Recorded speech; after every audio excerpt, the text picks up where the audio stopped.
PEGI 18.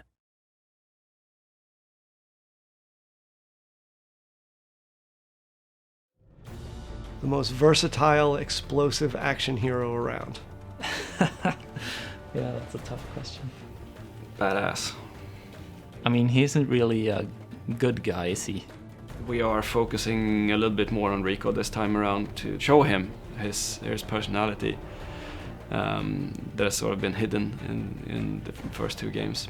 Rico is really a guy who can be super evil and a not very pleasant person, and he can be a really nice guy, but that's all up to the player. I want to say he's a badass, angry, crazy, anti-hero-ish sort of, but he wants to do the right thing, but he has crazy ways of doing it.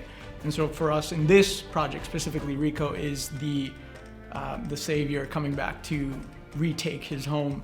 We took Rico from where he was, and we wanted to do a progression of the story. What would Rico do that would be after what happened at Panau? And so we kind of brought him home. In the first game, he was more of a mumbling idiot, and we did that deliberately, actually. We did want to tone down his persona and let the world be the character, and that's sort of been the character of the Just Cause games until now. He's gotten older. He's, got his scars from all his years in Panau and San Espirito, and we wanted to give him that background. What would it be like if you were a person who had set off a nuke twice? Seems a pretty intense thing for a single person to have done, freeing a nation from a dictator. That's our core development within Rico, is to give him that real grounding. We looked at Rico, obviously we did all the graphic stuff that we wanted to do. We improved the amount of triangles that we use for him, the number of poly count, and updated everything from his hair to his beard to his outfit, and all the little things that we can animate on him. We probably have over 2,500 animations now for a single character, but he's a complex character. He can do anything, anytime, and we wanted to ensure that responsiveness was still a part of that. I pull the trigger, I'm always shooting, no matter what state I'm in. What it means is you get this perfectly fluid experience through the world. We definitely wanted to bring a sense of groundedness and physicality to Rico. We wanted to give him real weight in what he was doing in terms of the animation tech that we developed, and also the animations. And we're using real motion capture now, which was really a big step up in terms of the projects. But what we didn't want to lose was the responsiveness. We didn't want to lose his ability to do things quickly, move quickly. And so it was a big challenge to try to use really high fidelity animation and motion capture, but still kind of keep it true to the responsiveness that the fans really care about. The first thing that we did was we took a look at Just Cause 2, saw what was really strong, the grappling, the parachute, all that type of stuff, retain what was really cool and core about them, and then tried to figure out, okay, where are our holes now, right? And what we determined is that the wingsuit was a great opportunity for us, right? There's about 1 million different ways that you could do a wingsuit in a game, but what we had to figure out is how do we get that working really well with the existing mechanics that we have?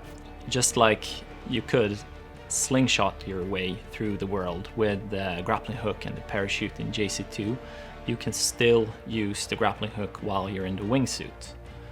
So this is a more fast-paced state for Rico.